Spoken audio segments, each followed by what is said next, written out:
രൂപപ്പെടുത്തുകയും ഒക്കെ ചെയ്തത് വലിയ ബുദ്ധിമുട്ട് തന്നെയാണ് എന്ന് പറയാതിരിക്കാനും നമുക്ക് കഴിയില്ല എന്നുള്ളതാണ്. എന്തായാലും ഇനിയിപ്പോൾ ചില പ്രതികരണങ്ങളിലേക്ക് കൂടി ഒരു ഘട്ടത്തിൽ നമുക്ക് പോയി കഴിഞ്ഞാൽ എങ്ങനെയൊക്കെയാണ് കാര്യങ്ങൾ മുന്നോട്ട് കൊണ്ടുപോകുന്നത് എന്നുള്ളത് സംബന്ധിച്ച് ഒരു വ്യക്തത വരുമെന്ന് ഞാൻ കരുതുകയാണ്. ആ നിലയ്ക്ക് ചില പ്രതികരണങ്ങളിൽ കൂടി പ്രേക്ഷകരിലേക്ക് അല്പസമയത്തിനകം തന്നെ എത്തിക്കാൻ കഴിയുകയും ചെയ്യും. ഇപ്പോൾ ഇവിടേക്ക് എത്തിയിരിക്കുന്നതെല്ലാം തന്നെ പല മേഖലകളിൽ നിന്ന് വന്നുകൂടിയിരിക്കുന്ന ആളുകളാണ്. അതുകൊണ്ട് അവർക്ക് അത് സംബന്ധിച്ച് വലിയ വ്യക്തതയില്ല. അവർ രക്ഷാപ്രവർത്തനത്തിൻ്റെയൊക്കെ ഭാഗമായി ഇവിടേക്ക് എത്തി എന്നുള്ളതാണ് അവർ പറയുന്നത്. സജി പറയുന്നത് എന്തായാലും ഇനിയിപ്പോൾ നമുക്ക് ചില പ്രതികരണങ്ങളിലേക്ക് കൂടി ഞാൻ ശ്രമിക്കും. ഇപ്പോൾ ഇവിടെ ധൃതിപ്പെട്ട് മണ്ണ് നീക്കുന്നതിന് വേണ്ടിയുള്ള നടപടികൾ ആ നിലയ്ക്ക് പുരോഗമിക്കുന്നുണ്ട്. നമുക്ക് ദീപക്, ഈ തൊഴിലാളികൾ ആണല്ലോ ഇതിനകത്തേക്ക് അകപ്പെട്ടത്. ഇപ്പോൾ ജീവൻ നഷ്ടപ്പെട്ടിരിക്കുന്നതും തൊഴിലാളികൾക്കാണ് എന്നാണ് ഞാൻ മനസ്സിലാക്കുന്നത്. അവർ അവിടെ ഈ മണ്ണ് കൂട്ടി ഇടുന്ന സ്ഥലത്തേക്ക് മണ്ണ് മാറ്റുവാൻ വേണ്ടി പോയതാണോ? എന്താണ് ഇന്ന് സംഭവിച്ചിരിക്കുന്നത്? ഇനി ഈ പറഞ്ഞ ഈ ജീവൻ നഷ്ടപ്പെട്ട ആളുകൾ അവരെയൊക്കെ തിരിച്ചറിയാൻ കഴിഞ്ഞിട്ടുണ്ടോ? അവരുമായി ബന്ധപ്പെട്ട വിവരങ്ങൾ എത്തുന്നുണ്ടോ നമ്മളിലേക്ക്?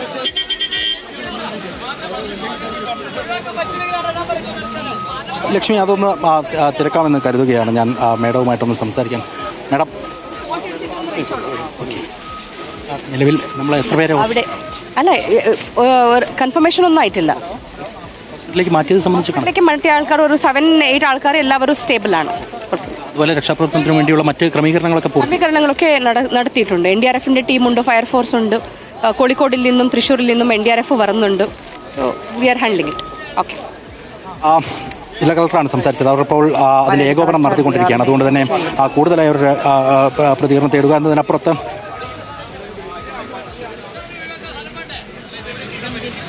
കെ മുരളീധരൻ ഇതുമായി ബന്ധപ്പെട്ട് പ്രതികരിക്കുകയാണ്. ആരോഗ്യമന്ത്രി അതിലേക്ക് 15 ആംബുലൻസുകൾ സ്ഥലത്ത് എത്തിയിട്ടുണ്ട്. 20 എണ്ണം കൂടെ എത്തിക്കാനുള്ള സംവിധാനങ്ങൾ ഒരുക്കിയിട്ടുണ്ട്.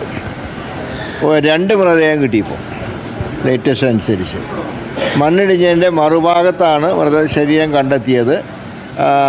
ഒരു മൃതശരീരം ഇപ്പോൾ SR എസ്റ്റേറ്റ് ആശുപത്രിയിലാണ് സൂക്ഷിച്ചിട്ടുള്ളത്. ഒരെണ്ണം വൈത്തിരി ആശുപത്രിയിലേക്ക് മാറ്റിയിട്ടുണ്ട്. മണ്ണ് മാറ്റി റോഡ് സുഗമമാക്കാനുള്ള പ്രവർത്തനങ്ങളാണ് ഇപ്പോൾ നടക്കുന്നത്.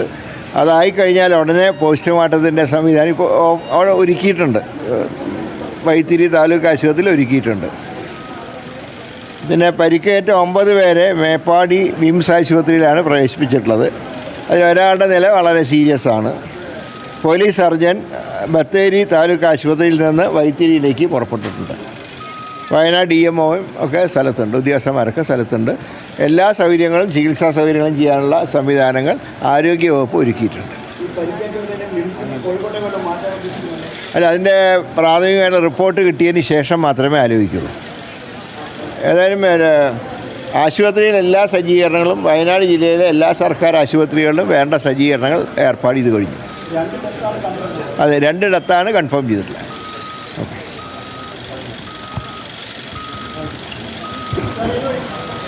ആ പരിശോധന നടന്നതിൻ്റെ അടിസ്ഥാനത്തിൽ 7 പേർ അവിടെ 7 പേര് മിസ്സിംഗ് ആണോ എന്നുള്ള ഒരു സംശയമുണ്ട്. അതിൻ്റെ വിവരങ്ങൾ അന്വേഷിച്ചു കൊണ്ടിരിക്കുകയാണ്. രണ്ടാമത്തത് 7 പേര് ഹോസ്പിറ്റലിലുണ്ട്. ഹോസ്പിറ്റലിലുള്ളതായിരിക്കുന്ന ആളുകളുടെ സാഹചര്യം കൂടുതൽ പേരും ബുദ്ധിമുട്ടില്ലാത്തതായ സാഹചര്യത്തിലാണ്.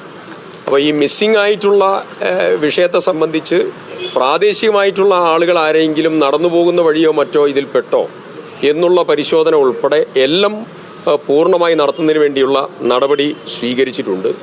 പിന്നെ NDRFിൻ്റെ നേരത്തെ സൂചിപ്പിച്ചു, NDRFിൻ്റെ 30 അംഗ സംഘം വയനാട്ടിൽ നിന്ന്, 30 അംഗ സംഘം കോഴിക്കോട് നിന്ന്, പിന്നെ അതോടൊപ്പം തന്നെ തൃശ്ശൂരിൽ നിന്ന് ഒരു ടീമിനെ കോഴിക്കോടേക്ക് ഇതുമായി ബന്ധപ്പെട്ടുകൊണ്ട് അയച്ചു. SDRFിൻ്റെ പാണ്ടിക്കാട് നിന്ന് 50 അംഗ ടീമും ഇതിലേക്ക് ജോയിൻ ചെയ്തിട്ടുണ്ട്. പിന്നെ സിവിൽ ഡിഫൻസ് വോളണ്ടിയേഴ്സിൻ്റെ 100 അംഗങ്ങളുടെ ടീമും ഇതിൻ്റെ ഭാഗമായിട്ടുള്ള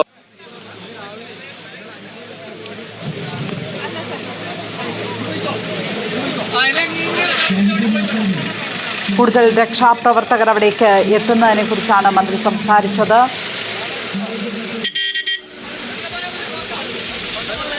കൊങ്കൺ കമ്പനിയുടെ അധികൃതരോട് ഈ മണ്ണ് കൂട്ടിയിട്ടിരിക്കുന്നതിൽ അപകടമുണ്ട് എന്ന കാര്യം നേരത്തെ അറിയിച്ചു എന്നാണ് സിദ്ദിഖ് മാധ്യമങ്ങളോട് പറഞ്ഞത്. പക്ഷേ ഏതായാലും ആ നിർദ്ദേശങ്ങളൊന്നും തന്നെ അവർ കൈക്കൊണ്ടില്ല. ആ അപകടകരമായ രീതിയിൽ മണ്ണ് അവിടെ നിക്ഷേപിക്കുന്നത് തുടർന്നുകൊണ്ടിരിക്കുന്നു. അതൊരു വലിയ മൺകൂനയായി രൂപപ്പെടുകയും അത് ഇടിയുകയും ചെയ്തിരിക്കുകയാണ്. അതാണിപ്പോൾ മനുഷ്യരുടെ ജീവന് ഹാനിയുണ്ടാക്കുന്ന രീതിയിലുള്ള ഒരു മനുഷ്യനിർമ്മിത ദുരന്തമായി അത് മാറുകയും ചെയ്തിരിക്കുകയാണ്. അധികൃതരുടെ ഭാഗത്തു നിന്നുണ്ടായത് വലിയ വീഴ്ച തന്നെയാണ്. അക്കാര്യം ശ്രദ്ധയിൽപ്പെടുത്തി എന്ന് മന്ത്രി പറയുമ്പോഴും അത് പാലിച്ചില്ല കമ്പനി എന്നുള്ളത് കൺമുന്നിൽ കാണുകയാണ്. അപ്പോൾ ഒരു തുടർ ഇടപെടൽ തന്നെയായിരുന്നു അവിടെ ആവശ്യം. അതുണ്ടായില്ല. വയനാടിൻ്റെ മണ്ണ് വീണ്ടും ഒരു ദുരന്തത്തിന് സാക്ഷിയാകുന്നു. ദുരന്തങ്ങൾ ഇങ്ങനെ അടിക്കടി എത്തുന്നത് ആ ജനതയെ സംബന്ധിച്ചിടത്തോളം എത്രത്തോളം അത് ഭയപ്പെടുത്തുന്നതാണ്.